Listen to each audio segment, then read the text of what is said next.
Geoholic.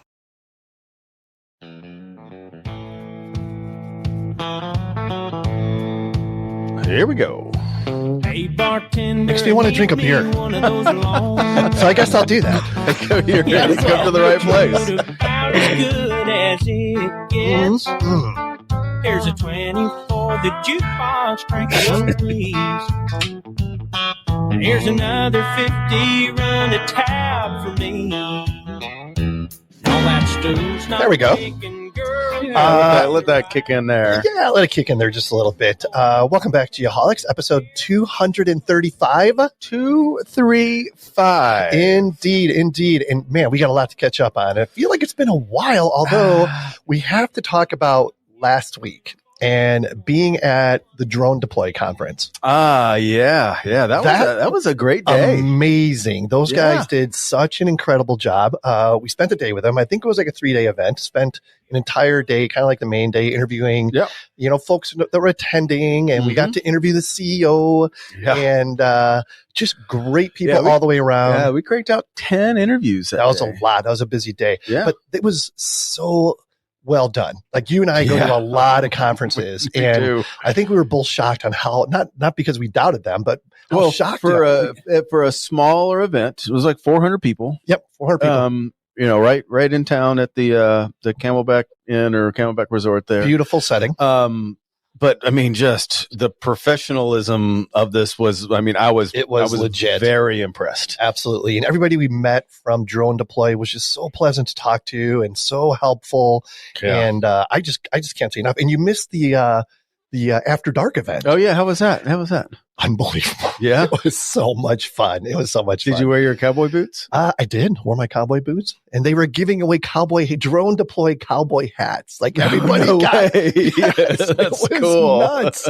It was nuts. So long story short, first off, if you don't know who Drone Deploy is, be sure to check out their website. And if you haven't been to their conference, do not miss it next year. Yeah, I was surprised. I mean, the amount of potential clients, even for consultants like us, man, there was a lot of good people there. And it was straight to the people that actually use this stuff and everyone had a story about it, and we're super pumped about all the new stuff they were talking about. And it was right in our backyard. It was perfect. It was so awesome. Perfect. So what's new with you, man? Same old. Suns game last night. Home opener. Some nice seats. Home opener had some good seats. The energy was awesome. So that was a lot of fun last night. Same old, getting ready for Halloween coming up. Yeah. And just starting to wind down the work activities to the end of the year, do the end of year, beginning of the year planning kind of stuff. Yep. And I'm looking forward to taking a little bit of a breather. After Dimensions. We got 2 more weeks and then conference season is done. Other than that, everything's good. Today the weather changed here. So nice. And of course it was 100 one day and then it's 75 the next. We completely skipped by the 80s, but we skipped fall. We skipped fall. We're in winter. We went straight to winter. But winter here is phenomenal. I mean, having the door time of the year is great. What's new with you, man? What's new with me? Spent a long weekend up in Pine this past weekend. Had a up close and personal interaction with one of the resident elks. Yeah, I saw that. I sent you that video. Yeah. The guy, I mean, I could hear him rustling around outside our house, right? And I peek around the corner and here he is, like, nibbling on our tree. And I see he's got like this, I don't know what it was, wrapped all around his antlers. It was like some trash or something? No, it looked like a dog leash, like one of those really long dog leashes, Right. And it's like he came right up to the fence, and it didn't help that we were feeding him carrots, but he came up to the fence, and I'm petting him on the nose. You saw it. I sent you the video. I'm petting him on the nose, and I'm like trying to help him. Like it's like he wanted us to help him. It was the craziest Animals thing. are weird like that. Right? Craziest thing, but man, oh man, so did you get that? I got like half of it off, and then he started like doing one of those things, and he like hit my phone. He got me right here in the wrist, so I was like, I probably should back off. It's a little close for a 1,000-pound animal. He doesn't know how strong he is. Right. Neither do I. So, all right, let's move on.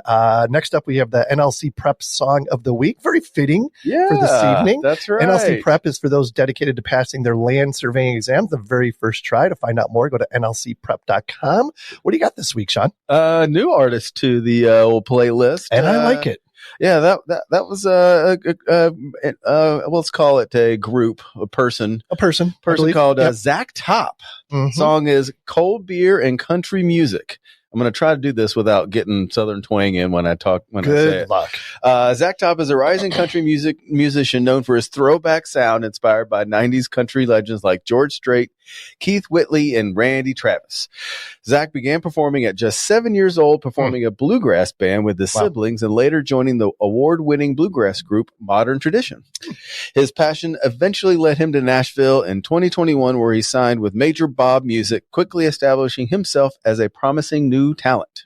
Yep, and I love when our guests introduce us to new music. Oh yeah, it always ends up on my playlist, and usually find the artist and save a couple albums, and for that next week or so, that's what's playing. And when you say your playlist, you obviously mean the Geoholics playlist, yes, on Spotify that has every song from every episode in chronological order. Yes. Pushing like 15 hours of music at this point. I mean, does not get any more eclectic than this playlist. Does not. And it's just so organic is what I like about it. It's awesome. And it's one of those things that if you haven't liked or subscribed or whatever and you're on Spotify, please be sure to do so because there's tons of good music there. Absolutely. We are in the Diamondback Land Surveying studio this week. We are. Diamondback Land Surveying provides complete surveying, mapping, and construction staking solutions for residential, commercial, and public works projects. DBLS, as they like to be called, is a firm made up of highly skilled professional land surveyors with over 200 years of experience in the public land survey system and construction surveying. Excuse me. Their survey team takes great pride in being professionals in all aspects of their work and emphasize on-time service and maintains an excellent reputation in the construction and development communities. To find out more, go to diamondbacklandsurveying.com. And I saw on LinkedIn that TK just made a very strategic hire. He hired a new business development person. Oh yeah, yeah. I'm not going to give it away. What are we waiting for? I don't know. Probably because I can't remember his name. But either way, good for TK. Good for TK. All right. Next up, we have the GeoMax Weekly Service Pro Tip. To find out more about GeoMax, go to geomax-positioning.com. Mr. Producer, what do you got? This week, I like this. We were talking about something similar today at the office. So here we go. If you make a sale, you can make a living. If you make an investment of time and good service in a customer, you can make a fortune. Mm-hmm. That was Jim Rohn, American entrepreneur, author, and motivational speaker. Yeah, I like that one a lot. Yeah. It's not just a sale. Do you remember a little more to that? Do you remember Jim Rome? Oh yeah, the sports guy. Oh yeah, and the Chris Everett thing. Yeah, you know when he kept calling him Chris. Yep. And then they jumped out at him. And, he went across the table. Yeah, I just saw that highlight or that replay here this past week for some reason. So funny. Okay, moving on. Next up, we have the GeoSearch Career Corner. To find out more about GeoSearch, go to geosearch.com. I'll start this one out, and we'll just play tag team here a little bit. Okay. Sure. Their client is currently seeking, I should have let you do this one, a topo bathymetric LiDAR geospatial analyst. 3. Didn't know there was such a thing. didn't know there was 3 levels of it. In their Fairfax, Virginia, or Tampa, Florida offices. This position can also be fully remote within the U.S. for the right candidate. The position requires experience in analysis and review of elevation data, vector data, both 2D and 3D, digital elevation models, digital surface models, and elevation-derived hydrography. Yep. Strong candidates will also have good conceptual understanding of fundamental remote sensing concepts and geospatial processes for various products. To find out more, visit geosearch.com. And as always, happy mapping. Yep. Good stuff. All right. Time to get into this. You ready? Let's do it. All right. Our guest this week is, of course, presented by Airworks. Airworks' mission is to provide the data intelligence that powers the built world. To find out more, go to airworks.io. This week we have we're gonna make this much less formal, but this is a formal part of the introduction. Yep. Dr. Just read the very one sentence. No one needs my introduction. Don't waste your time. Dr. C.A., a.k.a. Tony Nettleman III, born and raised in Atlanta, Georgia. Actually, Tony's been on here. This is his 3rd time, I think, actually. Yeah. This is a big one here. Attended Here you we got, go. you got a Bachelor of Science in Land Surveying Engineering. We got to set the credentials here is what we're doing. New Mexico State University, Master of Science in Geospatial Surveying Engineering from Texas A&M Corpus Christi, Juris Doctor, Florida International University, and Doctorate of Philosophy and Geomatics, University of Florida. He is currently the president and owner of Nettleman Land Consultants, Inc., and director and trustee of the Nettleman Institute of Surveying Engineering Technology. His passion, of course, is teaching, promoting the profession, helping property owners and surveyors deal with complex disputes. Tony, welcome back to the Geoholics. Thank you. Yeah, thanks for having me. Of course, we are honored, and it's our pleasure to have you back, and looking forward to catching up with you because it's been a bit since you've been on. I think the last time you were on, I looked today, was like episode 129. Wow. Yes. A couple years ago, as a matter of fact. That is several episodes ago. Yeah, no doubt. So before we get into it, of course, we have to do the Trimble Geospatial Icebreaker. To find out more about Trimble Geospatial, simply go to geospatial.trimble.com. They are dedicated to big thinking innovation. I'm going to stop right there. Here's the question this week. Tony, if you could time travel, would you rather go backward or forward, and why?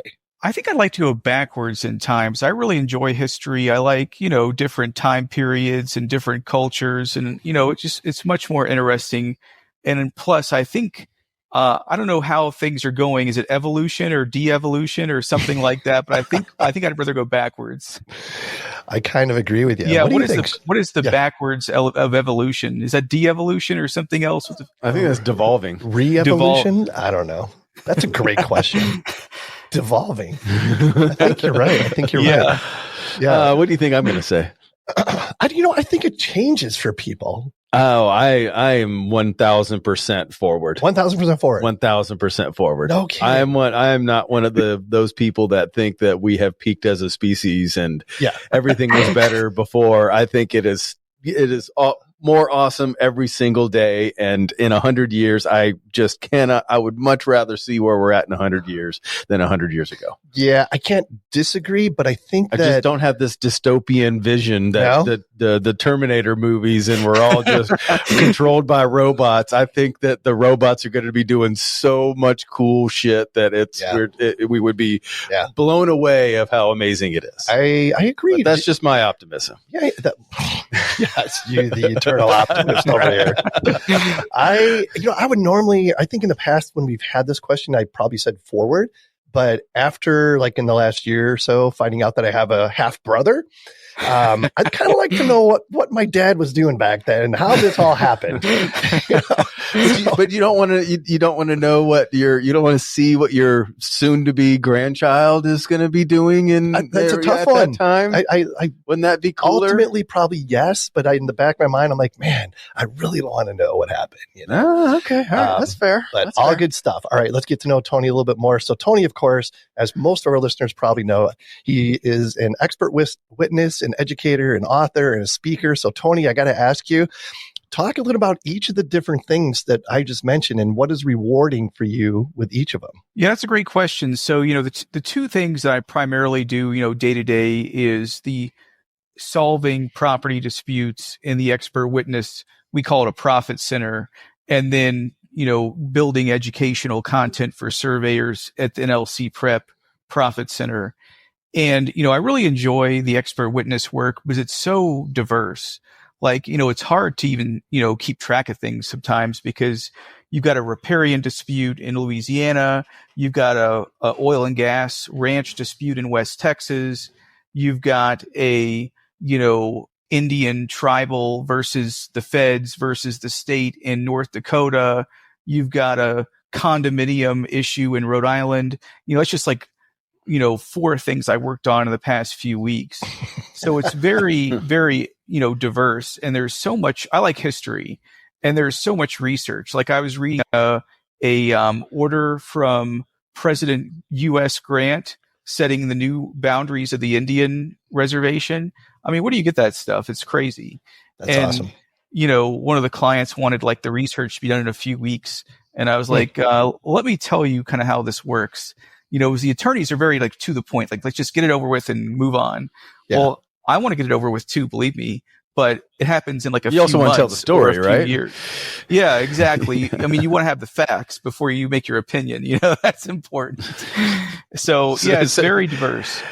You ever get on the stand and just like, they ask you a question, you're like, all right, well, it actually started back in the 1700s, and then go back to the beginning. Well, it's wild that, you know, this condo dispute on an island started, well, you know, the land title records start where the Benedict Arnold's father purchased the island from the Indian tribe for like, you know, 3 beads and a, you know, bottle of whiskey.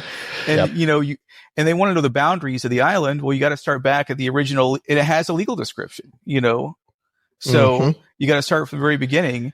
And what's funny is, you know, the client in this case, he's been dealing with this for like 15 years. So he knows everything. Like he'll tell you all about every, you know, minute detail of every legal description in the entire, you know, 200, 300 year history. So it's fun. So yeah, the expert witness work is really diverse. It's interesting, a lot of history, a lot of research. So, and I hate to travel. That's the absolute worst part about the business. But when you get there, it's a lot of fun. Yeah, I bet. It's something different all the time. That's the cool thing. It is. It's very different. And, you know, the prep side, I really enjoy meeting all the students. Like I went to TSPS in Houston last week, and I saw like a dozen of my students who'd passed their exams. Awesome. And they were actually students of mine from A&M Corpus Christi when I was a professor.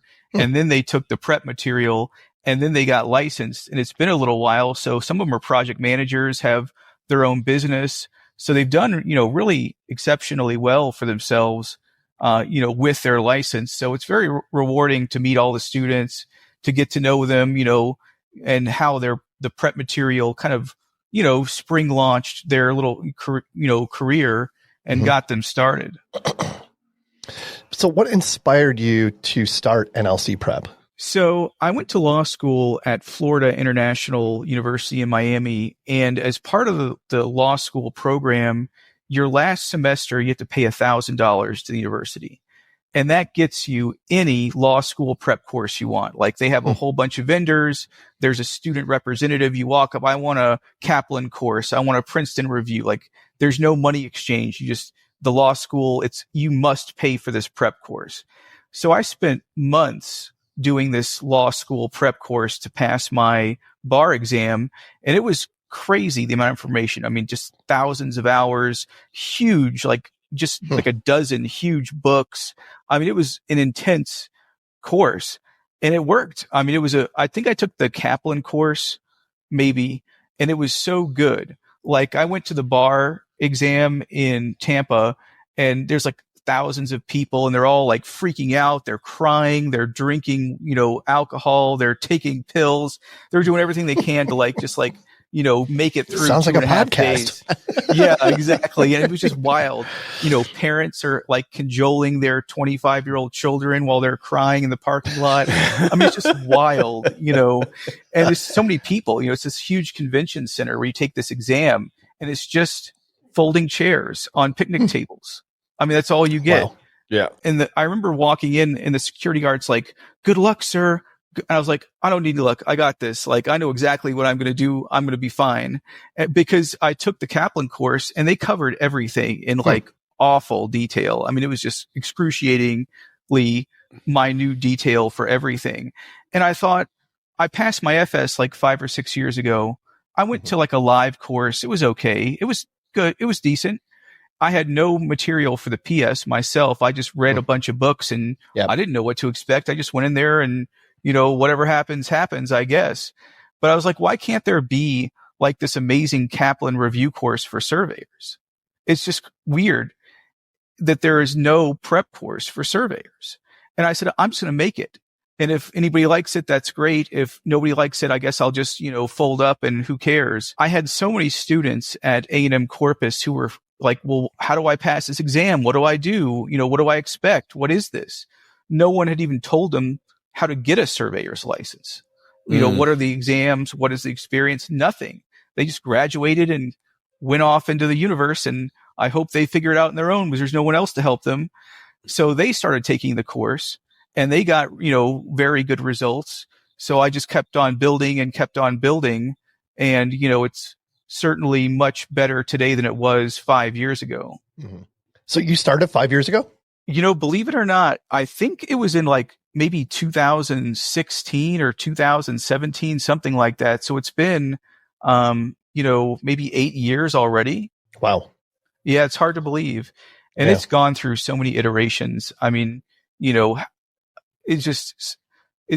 started off with just a lot of lecture materials from the college courses, and then refined it and refined it and refined it. And every time the exam changes, so do we. So it gets completely redone. It's one of the hardest things I've ever done, is launching a new online course, because there's just so many moving parts to it. But, we redid the FS earlier this year, and it was worth it, for sure. It's just, it's a lot of work to build one of these courses. So you talked about the evolution a little bit there. You touched on it. So on that note, where is it at today? I mean, I know it's a tremendous resource and a lot of people have had amazing success, but you provide resources and classes, I guess, for the FS, the PS, and even the state-specific exams. Is that correct?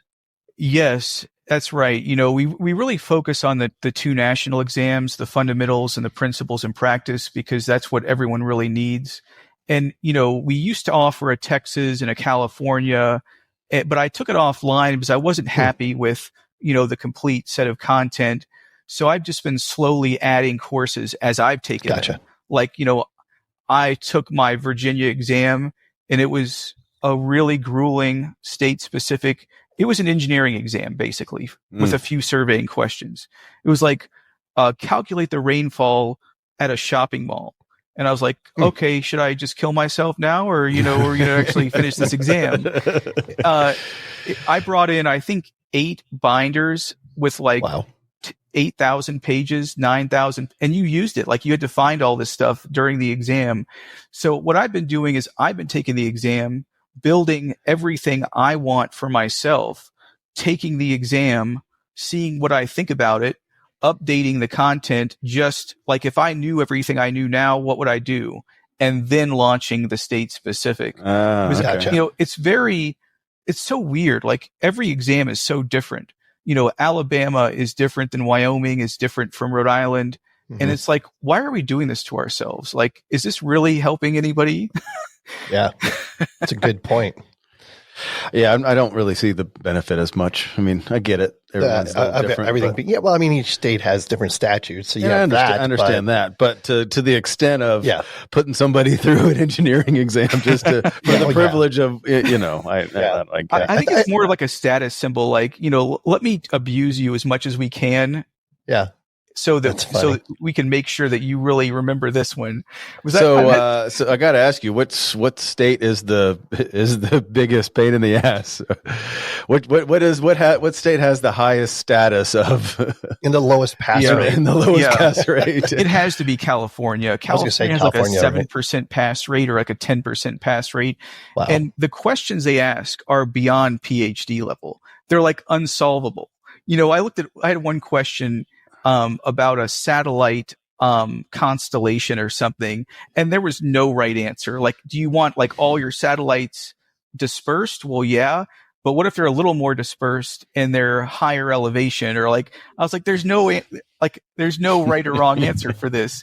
And they do this, for the sole purpose of getting a 9% pass rate. There's no. And here's the thing: in California, you don't need a bachelor's degree or an associate's. Yep. You can just like go in there and try your luck. Well, people have tried their luck like 25 times in a row and never passed it. That's why there's such a 9% pass rate. But it was beyond PhD level questions. It was crazy. I mean, what's the benefit of that? I was just going to say, how does that benefit the profession? It doesn't, right? I mean, it makes you counterproductive. It makes you think that it's, maybe the state thinks that they are really only having the best of the best and weeding out all the ones that shouldn't be, but it's great. But it's like, line there. let's have a little fun here. Let's write these like crazy questions and see if these people just see these people squirm. They've got you on videotape and they're like, oh man, this is going to be a good one. I can't wait to watch this guy pass out. How are these classes structured, Tony? Is it like a subscription based? Is it a per class type thing? How does it work for people that are, needing assistance with these different exams? And do you guarantee all passing results? Yes, we guarantee. Yes, if you don't pass, you'll get more instruction. We have a guarantee where guarantee you'll get more what to do if you don't pass. Yeah. And so what we've done for years is like you purchase the course, you get a year subscription. Like you purchase a course, you get a year. And what we realized is, a lot of younger people don't have the money up front, unfortunately. Mm-hmm. And a lot of people think they can do it a lot faster than they probably will. So we introduced monthly subscriptions earlier this year, like the first of the year, and it's been a huge hit. People really like the monthly subscriptions. So you can get a monthly course subscription. You can buy it for the year and save some money, or you can buy a full combo where you get the course, you get a practice exam, you get your statutes if it's state specific. Mm-hmm. You also get an HP 35 calculator if you need it. Wow. So I built it so it's a complete combo. So everything you need, you just buy it. There's no questions. There's no hassle. Yep. Like you need it, you buy it, you have everything, so everything is meant to work together. This portion of the program is sponsored by Esri. Esri is the global market leader in geographic information system software, location intelligence, and mapping. Since 1969, they have supported customers with geographic science and geospatial analytics, what they call the science of where. I love that. They take a geographic approach to problem solving, brought to life by modern enterprise-grade GIS technology. Hidden patterns, trends, and relationships emerge when you visualize and analyze data on a map. This location intelligence provides unique insights that empower real-time understanding and transform decision-making. Powerful stuff right there. Beyond sophisticated maps and advanced geospatial analytics, Esri technology enables faster data sharing and more fluid collaboration. They make the world's most powerful GIS software, hands down. To find out more, visit Esri.com.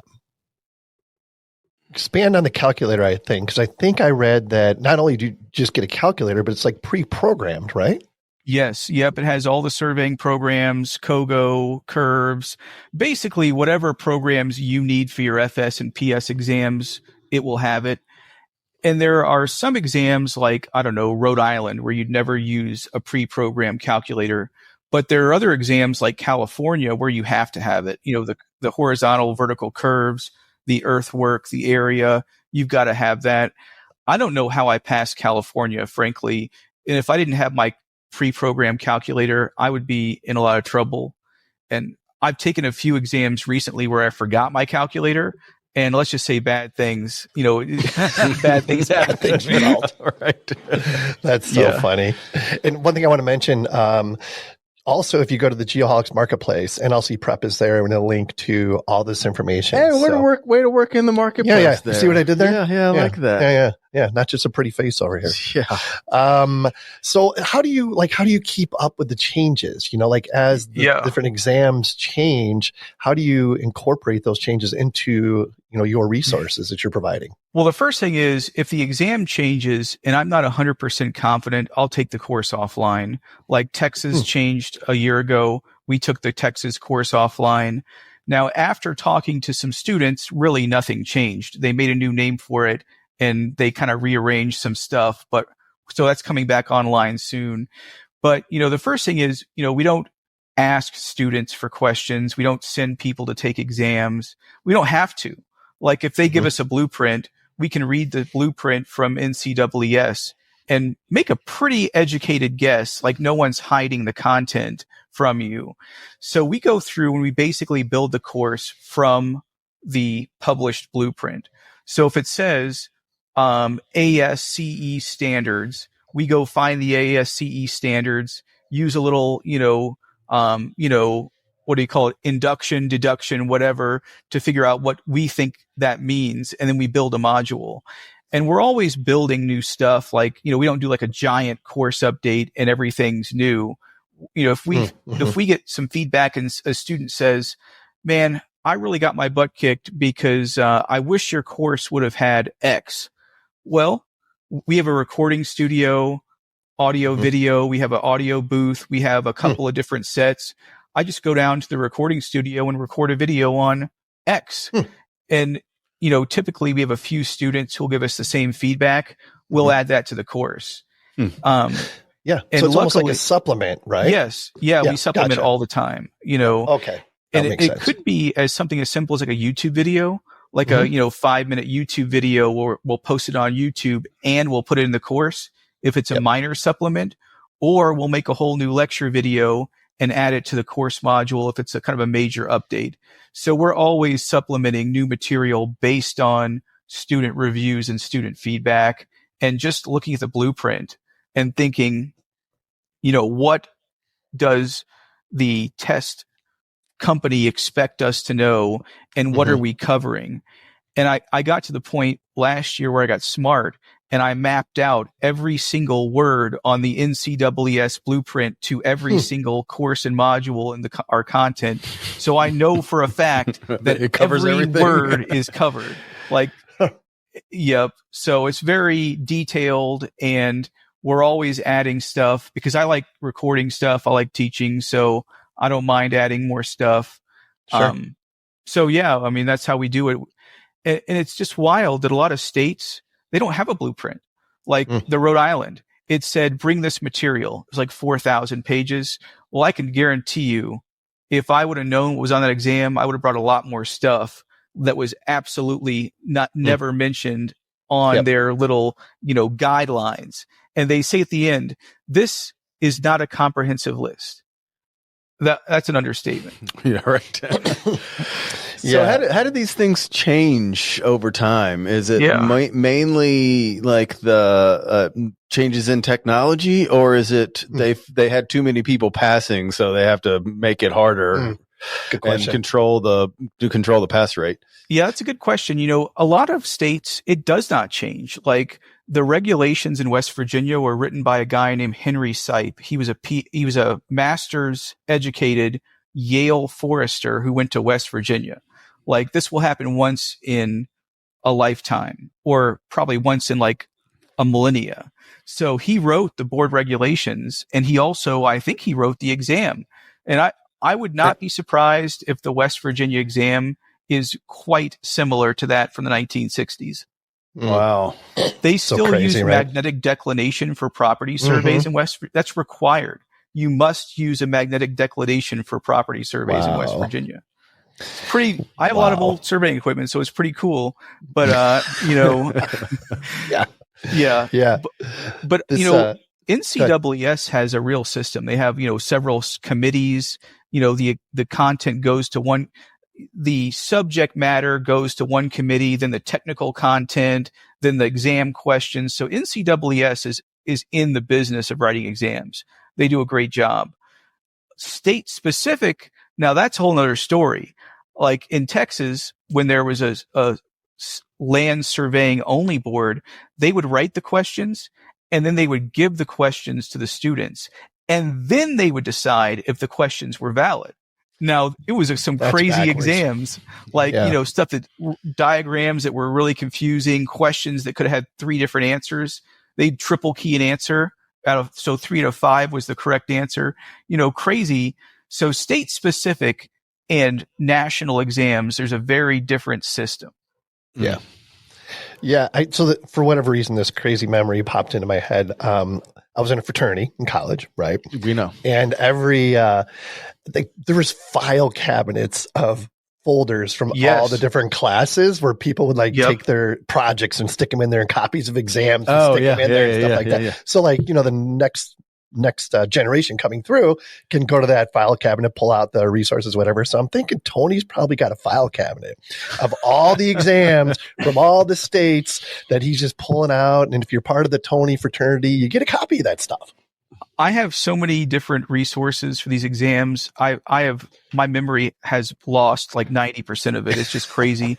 I've got 6 terabytes of information. It's just incredible. And what makes me crazy is if you don't take the exam, you have no idea what's going to be on it, because no one tells you, like, is this a game of, like, hide the ball? Why not just tell people what's on the exam? I'll study it and then I'll go take it and prove I know what I'm doing, as opposed to showing up and looking like a complete idiot and then gathering the real resources I should have brought with me because no one told me, and then going and taking it again. So, we're trying to provide like real world practice exams for all the states. And I need to find more people to help me, because I'm not going to probably live long enough to get 50 states together. But it's just so interesting, like how diverse the content is. Like some states are all legal. Some states are a nice mix of legal and subdivision and board rules. Some states are 98% engineering. I'm not an engineer. I don't really like engineering. So, it's like, how could every state be so different? Yeah, that's a great question. Why? Well, that's also the beauty part of it. You got this mixed bag of the most eclectic group of states ever, everyone's got a different perspective, and we all just lightly coexist, and everyone loves each other. There you go. True. Oh, mercy. So I'm curious, does artificial intelligence play a role in any of the content created or anything like that? I read something the other day where like ChatGPT is now smarter than, I don't know, 5 doctorate degrees or something like that. It's insane. Sometimes ChatGPT can be so great, and sometimes it could be so stupid. I purchased Copilot, which is the Microsoft AI in Word, for like $30 a month. So I have it like, take a sentence and expand on it sometimes, or, explain, something. But what's really crazy is that ChatGPT and Copilot will lie to you and tell you just complete bullshit. I asked ChatGPT, how many certificates of authorization is a Rhode Island land surveyor allowed to have? And it said just one, because it wants to protect, one business to one, surveyor, whatever. Very nice explanation. Totally untrue. It's 2. So to answer your question, no, AI does not really play any kind of role, because I don't really trust it. And I really prefer building stuff directly from the textbooks or some other kind of like known source, because I don't trust AI or ChatGPT or Copilot. They're helpful in some instances, but it's like, we have Google Gemini, which is the Google, AI for our workspace. And it's like, it can summarize your emails for you. But how it writes and how I write is 100% different. Like, greetings and salutations, wife. Can we please, budget $3,000 for X? That's how I should be like writing like birthday cards. Is just punch it into ChatGPT and just put it right in there. Do it. I have a new hire. His name is Scott, but I have 2 other Scotts that work for us as well. So I've renamed him Assistant. So he's my AI, assistant. I need a hotel room in Bismarck, North Dakota. So that's funny. I don't think AI is going to take his job anytime soon. Yeah. What about on the other side of your business? So on the, the land consultant side, do you find it to be a useful tool on that side of things for research and stuff? To answer your question, no, because the Chat GPT and other AI, large language models, they don't have these resources. Like if I wish I could take my entire surveying library and put it into my own chatbot, because I have every textbook as a PDF. And I've tried services like Aerotas and other, AI, help services, but I'm really leery of anyone outside the company working with our stuff and then we certify it. Like, it says direct responsible charge. Well, that means like you pick the payload, you pick the drone. And I usually, I do pretty much the field work with somebody else. I've learned to have helpers like another PLS or SIT or technicians or whatever. That's fine. But I like having my fingers in, everything from start to the finish. And, I'm willing to give subordinates enough room to grow and enough room to do their work. But I also like to check everything too. So it's difficult to outsource things to like Aerotas when I don't know, like, who's the technician, what's the computer, what software are they using, how much was AI and how much is human interaction, all these questions, because, I deal with mistakes every day where people are being sued for millions of dollars. Yep. And I really, really do my best to do the job, 110% every time. Not perfect, but I strive to do it perfectly every time. And when I don't have a complete control over everything, it's difficult to, prove that. Well, I'm guessing you can't be on the witness stand as an expert witness and say, well, ChatGPT said the boundary should have been over here, so we're just going to roll with it. You mean that's not going to fly? No, I think that's probably true. what got you in that position to begin with. A Florida lawyer wrote a pleading using ChatGPT, and all the cases were fake.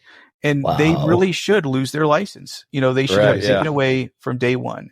Because I'm sure it was some young, new attorney who's like, oh, this is so cool. And what they were super busy. They didn't have time to write it, and there was a deadline. And they were like, write me a brief on, promissory estoppel and cite 10 cases. Well, all 10 cases are fake. And they cited them. They just don't exist. That's called a fraud on the court. And it's really, it can land you in jail. Mm-hmm. Well, it should. Yeah, it's dangerous. But I would love to get my own AI chatbot, because I have a really nice workstation I just built a few months ago. It could do anything. And the motherboard was built to run artificial intelligence models. So I'm sure I could make a little local AI chatbot. But is it legal to dump in all my textbooks? I have the copyright. Like, I bought a copy. It's legal. Interesting. But well, if you used it, if it was a part of NLC prep and you could just ask the bot a question, pay to get access to it. And it's within your website, then I'd love that. That's one thing. And it's a pay, that's one of the add-ons for when you buy a course. You also get the bot to ask questions. I think that's it'd a great be amazing, idea. actually. And one of our web developers suggested adding a chat bot to our website. Well, I went to play with a competitor's website for prep materials, and they had a chat bot, and it made me want to kill somebody. It's like, I want to purchase a course. Hello, right. Tony Nettleman. Welcome. And I asked him like pick one of the first three options. Yeah, and you're like, exactly.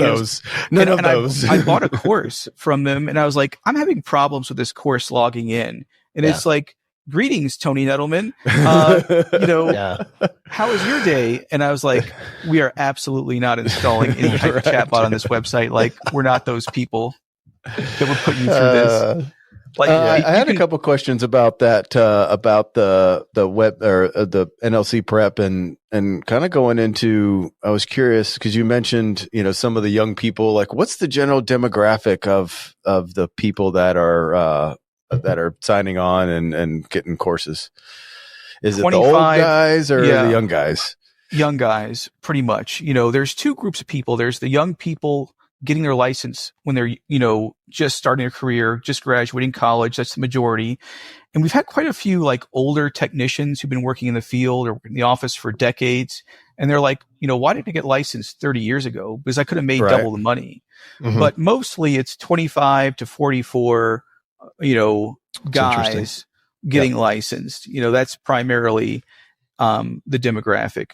And I always tell people the best time to do it is when you're in test taking mode. Like every year you leave college or high school or whatever, it gets harder and harder. Because I could not imagine you trying to take an exam tomorrow. Me neither. It just seems like the last thing I possibly want to do. No, that's true. And, it's good to, have a plan. Like, I want to get an associate's degree. I want to take my exams. I want to get a PLS and work for myself or have a big company or whatever you want to do. Have a plan. A lot of the technicians I've met really had no plans. Like, my brother-in-law introduced me to surveying 35 years ago when I hacked line for 20 years. And now I'm too old. I got arthritis in my elbows, so I can't hack line. So I'm learning AutoCAD or something.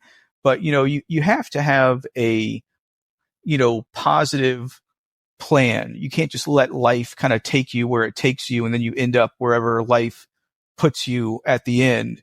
So, sit down and like make like a 3-step plan. I'm going to get my associates in 2 years. I'm going to pass my FS the next year, the PS the year after, get my license the 3rd year, and then I'll be a PLS by 2035, whatever it is. Yep. And a lot of people have a hard time imagining themselves 10 years from now, but you have to, because otherwise you'll just be in the same job, doing the same thing with the same, people. Right. And it's going to get really boring. Yeah, I am dying to get your opinion on something. You touched on it just a little bit earlier. And this drives me insane. Like every state has different requirements to become a licensed surveyor. Some states require a 4-year degree. Some states are okay with a 2-year degree plus experience. Some states like Arizona, you don't need to have a degree. It's just based on experience. What are your thoughts on that? I mean, is it possible in your mind that we could just have one requirement as far as that goes across the board, or are we never going to get to that point? I don't think the states will ever relinquish enough control to do that, because they all want to have their same administrators. They all want to have their same state agency. It's a mine is better than yours argument. I asked Paul Kwan years ago in Texas at the Texas board, why don't Texans have an FS, a PS, and a state specific? You're the only state in the entire country that doesn't have these 3 steps. He said, Texas is different. And that was the end of the conversation. Well, guess what? They shut down the LS board. They brought in the engineering board, and they brought FS, PS, state specific. Like, duh, is this like rocket science here? Right. And when I hired my assistant, Scott, his first job was to make a spreadsheet of all my licenses and tell me what I have to do to keep them. Yep. Annual, biannual, every 3 years. Some states require 2 hours of ethics. Some states require 1 hour of state specific, whatever. It's so stupid. Like, why are we doing this? This spreadsheet is like a quantum physics project. I mean, I can't even keep track of it.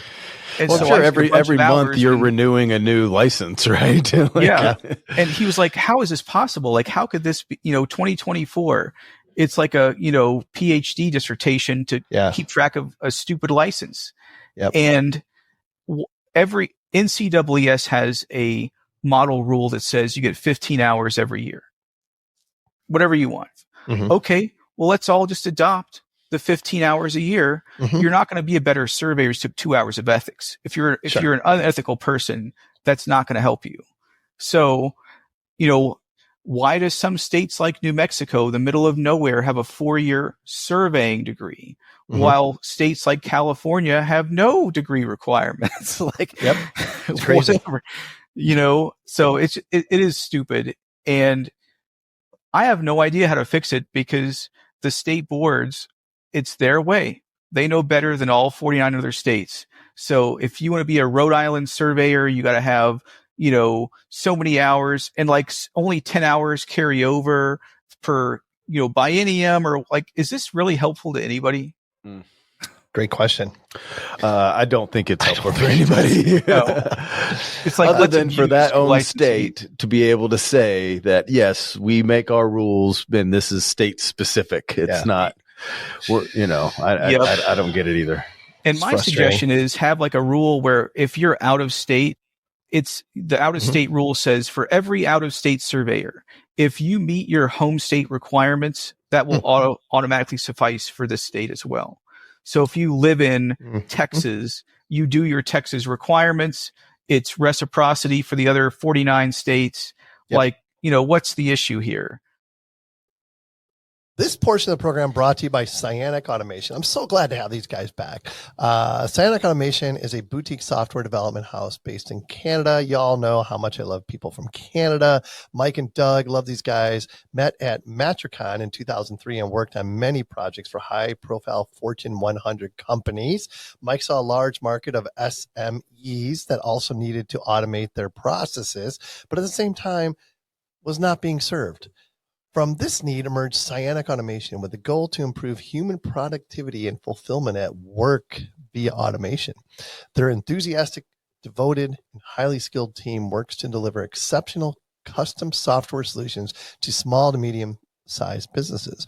They have long-term relationships with companies in various sectors, government, oil and gas, finance, charities, nonprofits, construction, engineering, manufacturing, and many more. This is a result of their deep understanding of customers, businesses, and commitment to quality. Each project is of the highest importance, and every customer is unique in their eyes. To find out more, visit cyanic.automation.com. Does NCWS have something like that for surveyors where you can be basically licensed under NCD? Because I do that for engineering, for all the records and everything. Yeah, well, you basically pre-qualify yourself. So instead of you don't have to start from scratch when you go to another state. You just push the button and it sends it. And let me tell you about that. So this is a funny story. So yes, they do. They have the record where you can transmit the record, whatever. But your references are only good for 12 months. Well, how many licenses you get per year? Like one, maybe. I get 2 licenses a year and I'm done. This Rhode Island, my last license, I'm finished. This is it. Someone else in the office can get their other 30 whatever states. But I sent my record. I paid the $80, sent my record to Georgia because I wanted to get my Georgia LS license. And Georgia said, okay, fill this form out. Well, what was on the form? Name, education, experience, reference. Right. And I said, I just sent you all this stuff. Well, we do accept it. We don't use it for anything. And I was like, wait a minute. Jeez. You accept the NCWS record. I paid a fee to you. I paid a fee to NCWS and you will accept it, but you will not use it for any purpose. Is that what you're saying? So I got NSPS, NCWS, and the Georgia Administrator Board on this email chain. And I was like, are you kidding me? And NCWS just said, well, there may be some improvements to make at the Georgia process. We have no control over it or some, you think? I think it was written by Kamala Harris, I'm from a middle class family. And I was like, okay, sure. And then that's helpful. So at the end, I just threw my hands up. I was like, I'm going to fill out a 40-page form. And every word that you asked for is on this. I just transferred. Right. You can't use it. Yeah. Just making this straight. Stuff. Just making sure we're on the same page here. And I was like, it is Georgia. And I'm from Atlanta, Georgia. So I can say this, Georgia has the most backwards laws of any, you can't shoot a chicken after 12 PM or, who knows. But, I was like, this is the rules you made. You're going to accept this record, but you're not going to use it for any purpose. Okay. Yeah. And you can't put a horse in the bathtub. Against the law. Exactly. You can't do that. At least somebody finally came out and said it. Yes, exactly. Oh, man. Hey, by the way, Election Day is 1 week from today. It is 1 week Get out and vote. By the time everyone vote. Get out and vote. Vote soon and vote often. That's only in Chicago. So, Tony, I'm curious, what do you love about the land surveying profession and what drives you a little crazy about the land surveying profession? So what I love most, I love the history. For a while, I hated the technology. I think it's expensive. I think it's overly engineered. But I got a Matrice 350 drone. I got a lot of new technology the past few years, which is actually helpful. It saves me substantial amounts of time. So I love the new technology. I love the people. I love meeting the students and helping the students out. And it's just a really fun profession. When could you read a treaty from 1825 and it could be relevant today, so it's it's living history. You don't just read it and it happened 400 years ago. We're still using all this stuff to decide disputes today. So it's a lot of fun. And I've met so many interesting people, as surveyors, as attorneys, as property owners, just fascinating disputes. So it's really fun. What I hate about the profession, I wish that people would make choices based on logic as opposed to we've always done it this way, so we might as well keep doing it. I was reading a Rhode Island statute and it was about how you couldn't use a carriage to adversely possess a road. And I was like, first of all, I don't know who's writing carriages these days, Ichabod Crane or something. I don't know, but I wish that the profession and the administrators who regulate these boards would be a little more forward thinking and, practical. Why do we have 50 exams? why did I have to fly to Providence, Rhode Island? Why? There's a testing center an hour from my house. They couldn't put this exam at the Pearson VUE Testing Center, and I could just go there to take the exam. And I've been to so many places just for a day, hop on an airplane, take an exam, come back. Was that really the best use of my time? And I was sitting in Rhode Island having my McDonald's in the morning, and I said, never again. Like, I'm done with state specific exams. Like, I can pay someone any amount of money to do this, and I'm sure they would do it. I'm not doing this anymore. It's stupid. It's a waste of time to travel across the country for a 2-hour exam. So can we do this a little smarter? That's a great question. It is one of them. I would say, not like I am an expert at all professions, but the surveying profession does contain more of the most stubborn individuals that I've met. It just seems like the stuck in their ways thing, which I know is kind of part of the deal. You got to do it the same way every time. It's got to be repeatable. That's part of what's involved, but not to the point that it's a detriment. And I think you guys can point to a lot of cases where being too stubborn was a detriment to the profession. It happens all the time. True. Yep. Yeah. 1,000%. On the other side of things, you got surveyors who adopt new technology who have no idea what they're doing with it. And then they, I have so many cases with drones right now, people picking the EGM 96 default PIX 4D vertical datum and making a DEM or a DTM or something. Well, doing dirt work in Texas using this world datum is going to lead to bad results. Let's just put it that way. So, I think we have to do everything, responsibly. On one side, don't adopt new technology for the sake of new technology without getting any training for it. But on the other side, don't do the same thing again and again just because that's how you've done it. So you have to walk a fine line. Yeah, I think we had Ted Strasmiri on last show. And one of the quotes he had that I loved. 2 or 3 ago. 2 or 3 ago. One of the quotes he said, he's like, just because we can doesn't mean we should. And I'm like, that's freaking genius. It's true. That's a good one. So on the drone topic, I'd love to get your opinion on it. There's been a lot of controversy in certain states, about whether or not if you're using a drone to, create a 3D model, whatever, whether or not you should be a licensed surveyor to do something like that. What's your opinion about that? That's a tough one because I'm involved in quite a few cases right now where you were a licensed surveyor and you signed and stamped this survey map based on drone data, and it was completely bogus. I mean, completely bogus, like 200,000 cubic yards of fill off from the true value. That's like 10,000 dump trucks, I think, something like that. So it's an order of magnitude difference. Yeah, it is an order of magnitude. It's a blunder. We'll put it. It's above 3 sigma. So, I've seen lots of surveyors use technology without the proper training and equipment. Like, let me get a 10-year-old drone and go flying and make a DTM. Okay, let's see what's going to happen here. But on the other hand, there's a lot of unlicensed people who also go and buy consumer or entry-level commercial drones.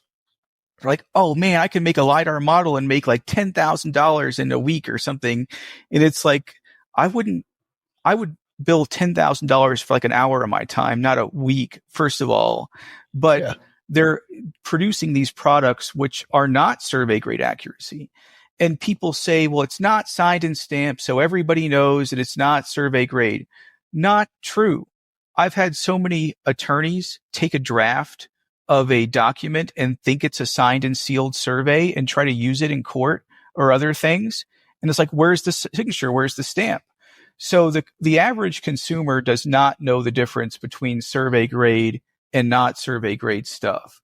So I would say that, responsible regulation of like showing property boundaries, elevations, volumes is important. But it can also go to be where the survey board becomes this draconian, administrator that's punishing everything. And there are some states that do that. And it's, there's got to be some kind of safety for the consumer, but at the same time, allow people to do non-surveying photo work and there's no right or wrong answer, but it can't be black and white. Like there's no, you are, this is it and it's illegal. It's got to be responsible, regulations. Yeah. Yeah. That's a great answer. There's no black and white answer. I mean, there's just no way, because there's so many different cases and uses, and we're finding more and more uses. But essentially, what I would like is maybe not a disclaimer, but just something, because like you said, people just assume, oh, well, I didn't stamp it, so everybody knows. Well, no, everybody doesn't know, but also nobody knows what they're looking at anyway. There should be something that okay, I can't, can say, I checked this data and it's good, or it's something to within a centimeter, or within something that you are confident on based on your checks, and, you open it, you don't see any ground control. Okay, well then that's some sort of disclaimer that says, hey, this is a bunch of data, no ground control, or no, done by a 10-year-old drone without some, I don't know, done by an 8-year-old. Some sort of tag, like that metadata. Something that people know what they're getting. Yeah, but agreed. The other point isn't it the responsibility of the person that is using it to know where it came from? Like you're saying, the surveyors that are using drone data that's completely garbage. Yep. That's on them. It's not on the drone guy that misrepresented himself as a survey grade. No, that's on the person taking that and doing something with it. Agreed. Yeah. And I read an article by the gentleman at Woolpert who helped write the ASPRS standards.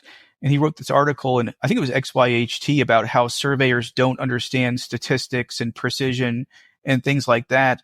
But I mean, non-surveyors, like people who buy a drone and go flying, they don't understand a word of, relative positional accuracy and all this stuff. They have absolutely no clue what, they could be certifying to or not certifying to, or accuracy.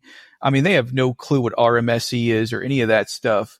So, it's scary, because you can buy a drone and you can do a lot of crazy work with Pix4D or Drone Deploy or something, and have no basis for its credibility or its accuracy. Yeah. What are some of the most common reasons you see surveyors get brought into court? Yeah, that's a great question. I think the first one is just bad business practices. No contract, not communicating with the clients like they should, not explaining what they do. Like I had a surveyor in Miami, did great work, but the contractor did not understand the stakes he was setting, and they were offset stakes, and they built the building. So, and there could be like building corner, whiskers versus property whiskers. And it's just not really communicating very well with the other parties. Because a construction project has so many subcontractors, it's wild. And they don't know surveying. So you're the expert.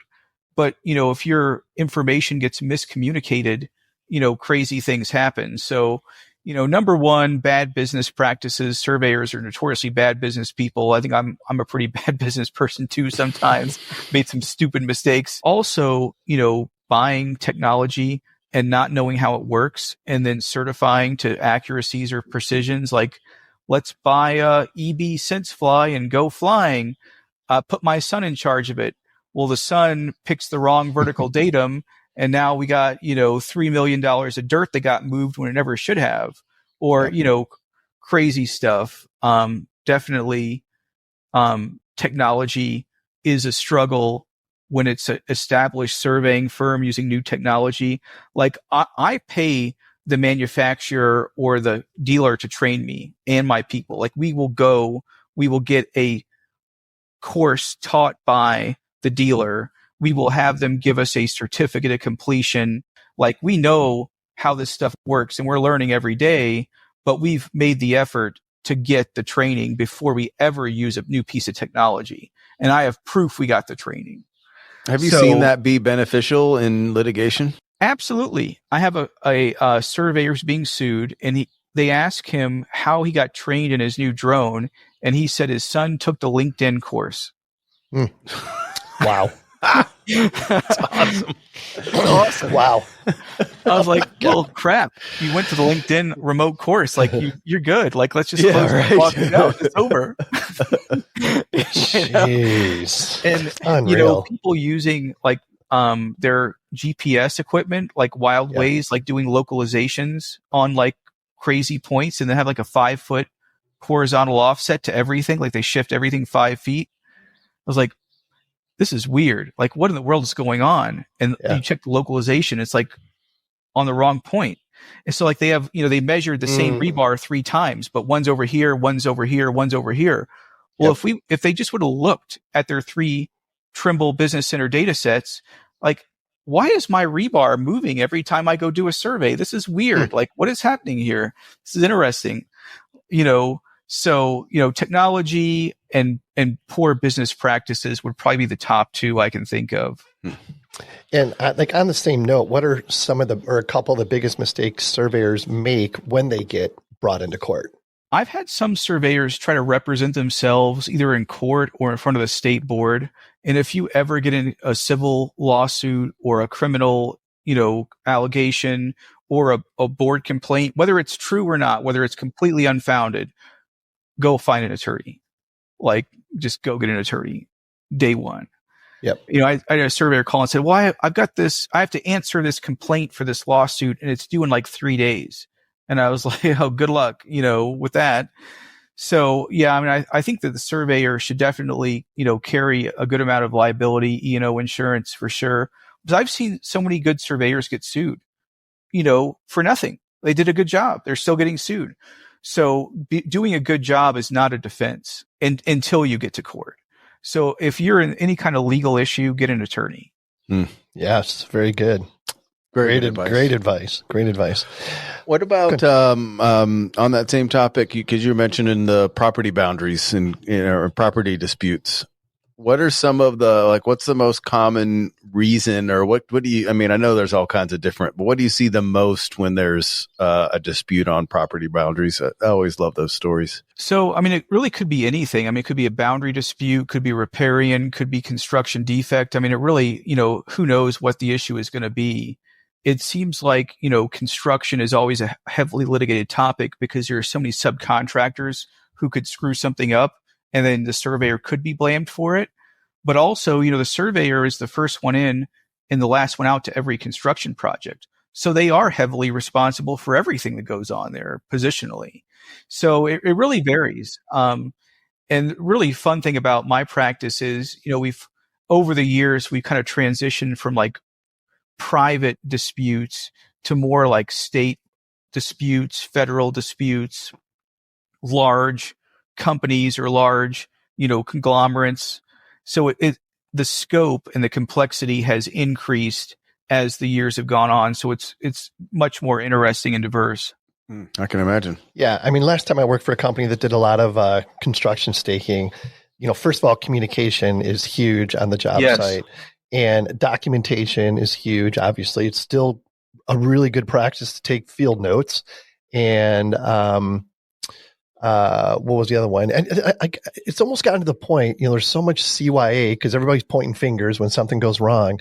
And it's almost gotten to the point almost have to take a picture of every stake and lat that you set just so that you have a record of it. Because lots of times those things get moved or they get misinterpreted. It gets moved from this point to that point. Oh, I thought that was for this. I mean, it's a dangerous business. I got the here's a picture and there's a stake on the ground over there. So clearly you guys set this point. Yeah. I'm like, we didn't do any of I don't know how that got there, but it wasn't us. Yeah. Like, no, there's a stake on the ground. So there you go. That stake obviously was in the spot that we, you left it there and that's where we built it and it's your fault. Like, I mean, you just took a picture of a piece of wood on the ground. Like, give me a break.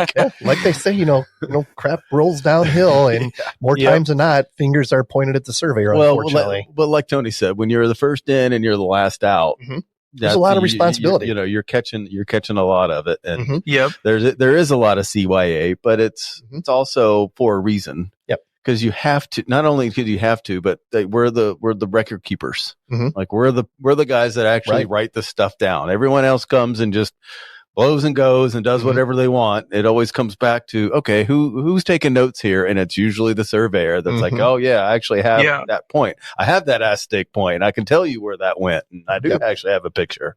Yep. Have y'all heard of Trimble Vision? I have. Yeah. From what I understand, it's when you take a shot, a measurement, it will take a picture. Is that right? That's what we've heard. Yeah. Yeah. Yeah. That's what I want to get that.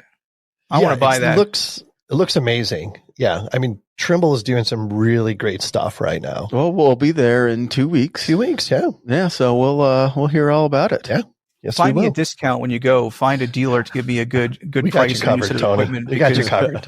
I've had so many different cases where, like, the surveyor said he set an iron rod at the offset of the bridge caisson, whatever. But did he really? Like, what size iron rod? Where was it? All these questions. And I told him, like, you spent $2 million to fight this. I wish they would have spent 20 grand and had the Trimble vision where it would take a picture of where, every time you took a measurement, we could see the rod, we could see the measurement, we could see everything, So yes, I agree that I wish that it was more interactive, not just a, written pencil mark in a field book. Sure. Yeah. Yeah. Agreed. We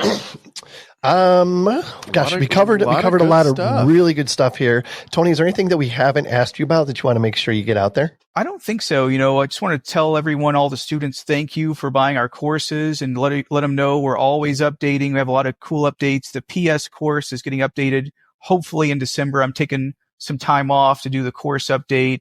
Going to release a new Texas RPLS course in the short term.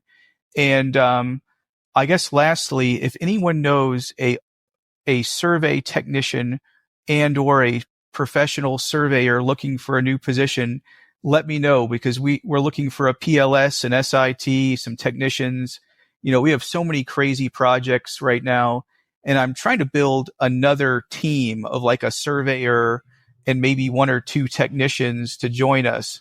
So if you want to learn more in a year than you probably will in like 10 years working for your local land surveying company, it is remote mostly. So, it could be anybody across the country. Look us up on ZipRecruiter or contact us at cnettleman.net. But we're looking for people who can solve problems, people who have fun surveying, want to use new technology, want to learn the crazy disputes, Indian lands to islands to everything. So we're really trying to find some new hires. So if anybody wants a very challenging position, you should get in contact with us.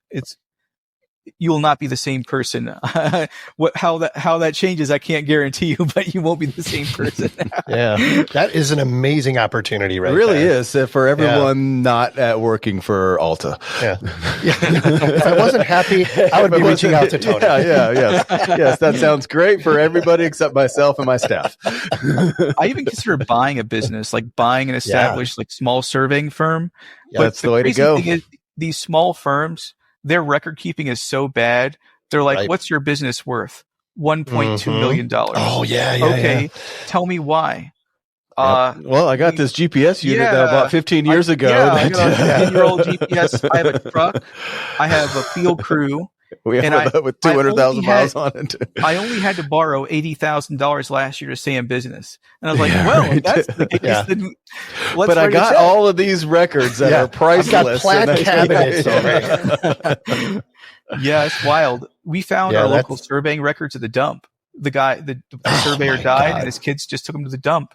And thank God the other local surveyor was there dumping his trash and like saw the file cabinet. Cow. Wow, that's wild. Not even a phone call, no courtesy, just like took it and just like threw it in the dump. Wow. Great save. Great save for sure. Great. All right. Well, if that's not anything else, Tony, you know the drill. Question we ask everybody at the end of the show. Do you have a mantra that you live by? Do I have a mantra that I live by? Yes. It's learn something new every day, like no matter how small. Like, I learned what is an Indian summer? It's a certain degree of temperature 3 times in a, I was like, I've heard of Indian summer my entire life. I had no idea what it meant. And the guy at the hot dog stand gave me the definition, believe it or not. So I was like, this guy's a genius. Oh, the hot learn dog stand something new guy. every day, no matter how Love small. Love that. That's awesome. Thank you, Tony. Thank you for taking the time to be joining us again. Really enjoyed the conversation, and look forward to doing it again, hopefully sooner than the next 2 years. Absolutely. Next year. We'll see. Next year for We'll sure. see It's in going to be an 12 annual months. How about thing. that? Right. No question. No question. All right. Adding value and making friends. That's what we do here at the Geoholics. Check that box. Indeed. If anyone would like to be a guest on a future show, shoot us an email at info@thegeoholics.com. We're actually booking into January. I just looked at the calendar. 2025? 2025. Yes. That's wild. Zach Top Cold Beer and Country Music Zach available Top. everywhere. Until next time, everyone, a few takeaways. Just doing a good job is not a defense. When in doubt, get an attorney. Learn something new every day. Be sure to check out nlcprep.com. And most importantly, be safe and healthy. Go and vote. All I need to keep me from losing it is good cold beer and country music. All I need to keep me from losing it is good cold beer And country music.